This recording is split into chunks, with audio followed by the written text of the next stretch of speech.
business at the chiropractic. Kaitlyn Conley poisoned Mary Yoder. It's not there and never will be there, and the jury's verdict was irrational, and you should set aside the verdict. Thank you. Mr. Calusa? Thank you, Your Honor. The people will rely on their answers as to the other additional points that Mr. Policelli raised. I'll just strictly address my comments to point one, which is the legal sufficiency argument. Your Honor, first of all, the people argued preliminarily that the issue of legal sufficiency, it has to be sufficiency as a matter of law. It can't be a weight of the evidence argument. And essentially what the defense did in about 14 pages of a long re-argument, essentially, of the facts of the case, as the defense sees it, is make a weight of the evidence argument.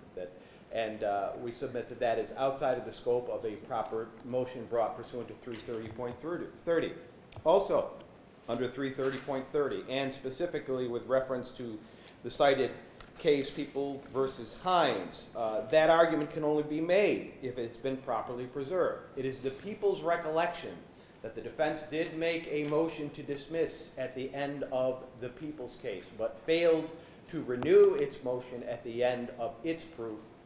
That is the people's recollection, and if that is consistent with the court's record, then we would submit that the issue wasn't properly preserved. But moving beyond that,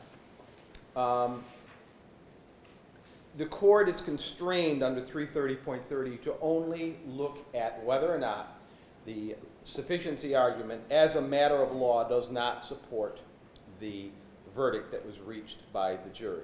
And the people would submit to you that under People versus Reed, it is clear that the job of the court at this level and at the appellate level isn't to second guess the actions of the jury. The evidence must be construed, as the court is well aware, in the light most favorable to the people, and a court is not put in a position to second guess the jury. In other words, to place itself as the 13th juror and say, well, I could have found a scenario that was consistent with innocence that I couldn't exclude to a moral certainty. That's not the purpose of the court. We're beyond the point of a jury verdict. And I just want to quote the Court of Appeals in Reed for a moment.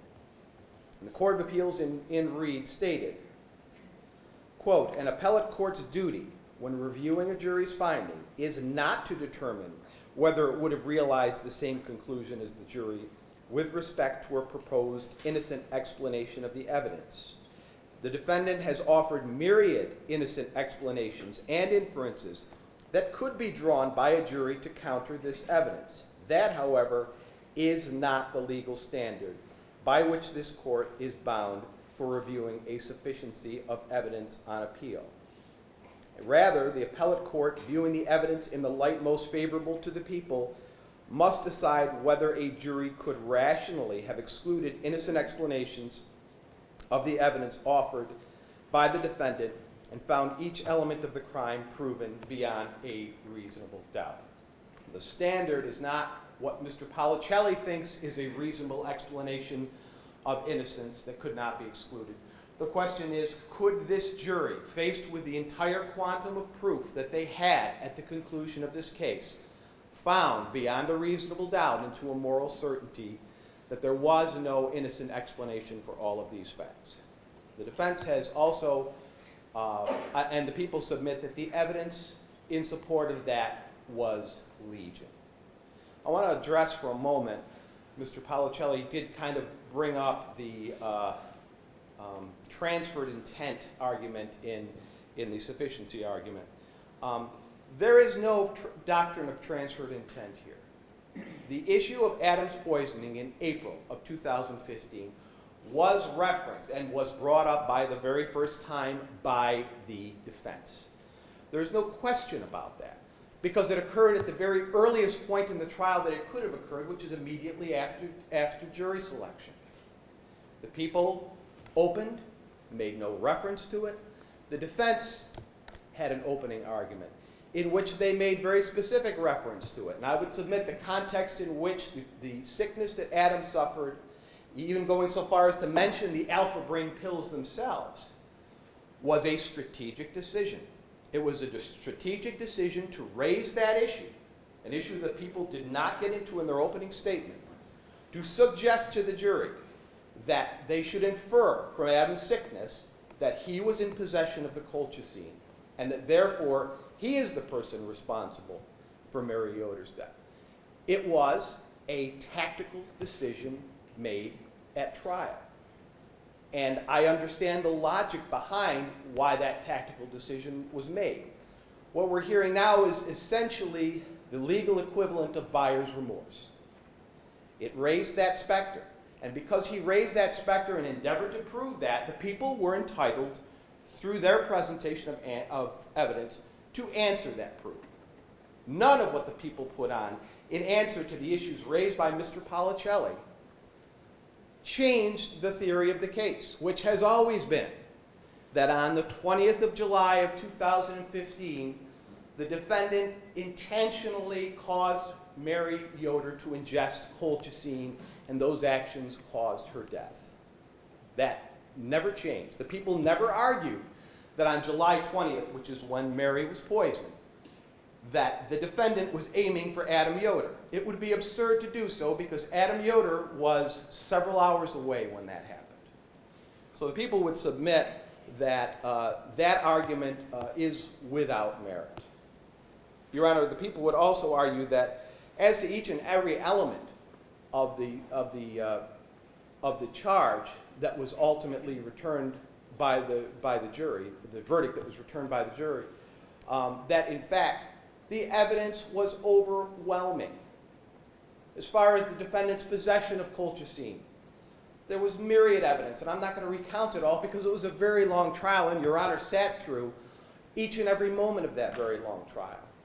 But the evidence, the electronic evidence of who ordered the colchicine was overwhelming. It was legion, and it was contained exclusively on devices within the defendant's control. The defendant is also the person who accepted delivery of the colchicine at the practice. So the evidence placing the colchicine within her possession was overwhelming. On the day that Mary Yoder got sick, once again, the evidence of who would have had an opportunity to introduce that poison into Mary Yoder's system was overwhelming. You heard from patient after patient after patient, and you even heard the text messages from the defendant herself describing when Mary Yoder got sick. And what do we know about that? She got sick sometime between 4:30 and 5 p.m., coupled with the very credible testimony of Dr. Gina Marafa, shows that the time of exposure would have been sometime between noon and 2 o'clock.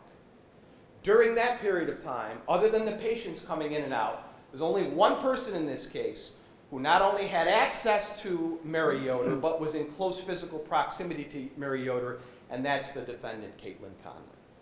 Again, Your Honor, as I've said, I do not wish to litigate the entire facts of the case again, but the people would submit that the evidence that the defendant was the perpetrator of this crime was overwhelming, and we ask the court to deny the motion brought by the defense under 330.30.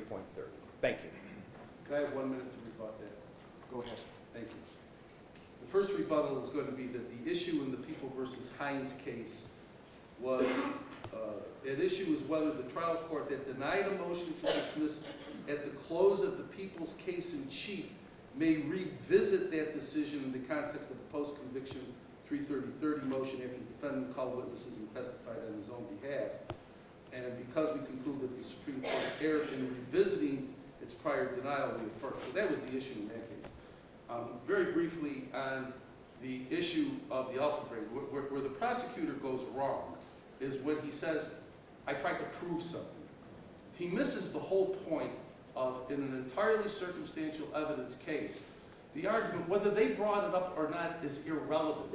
It's a question of rebutting circumstances that they want the jury to believe. They want the jury to believe that Katie Conley possessed the colchicine from February the 6th when it arrives at the office.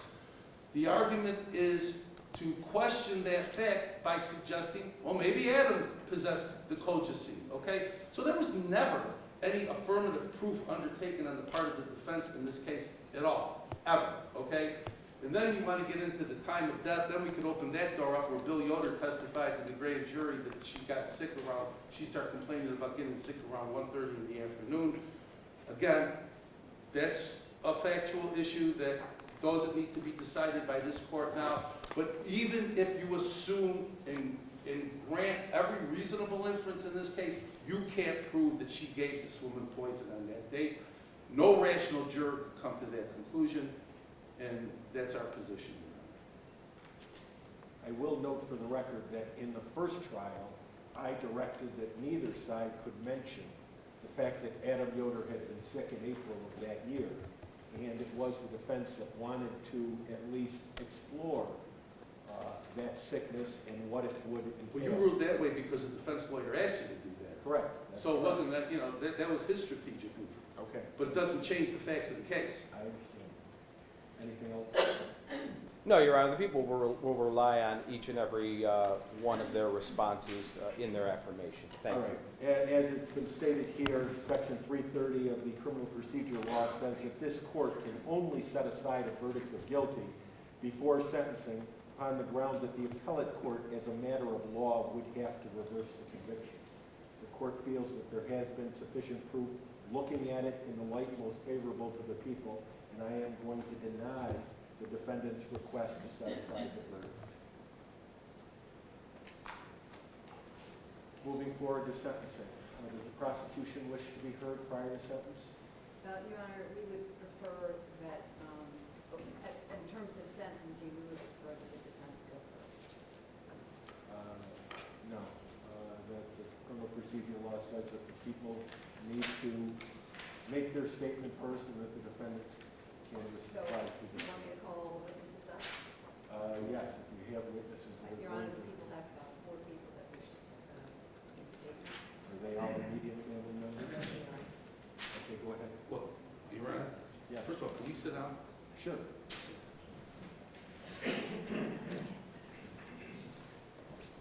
So in other words, the court is under 38.50, subparagraph 2, where it states that a member of the family of such victim will speak.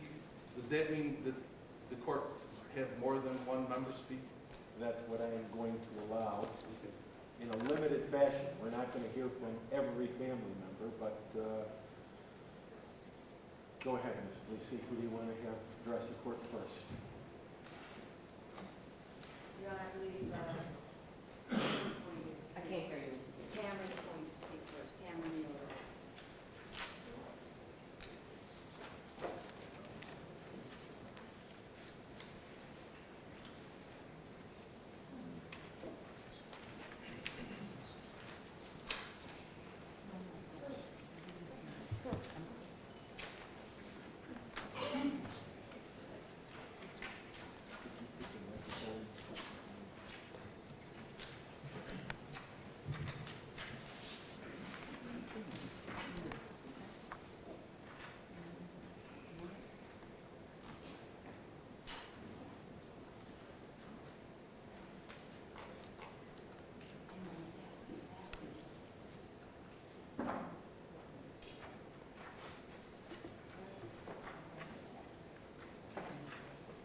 Your Honor, I'm going to object to this display for emotion to the court by having a picture of the decedent on the podium. That's just nothing but appealing to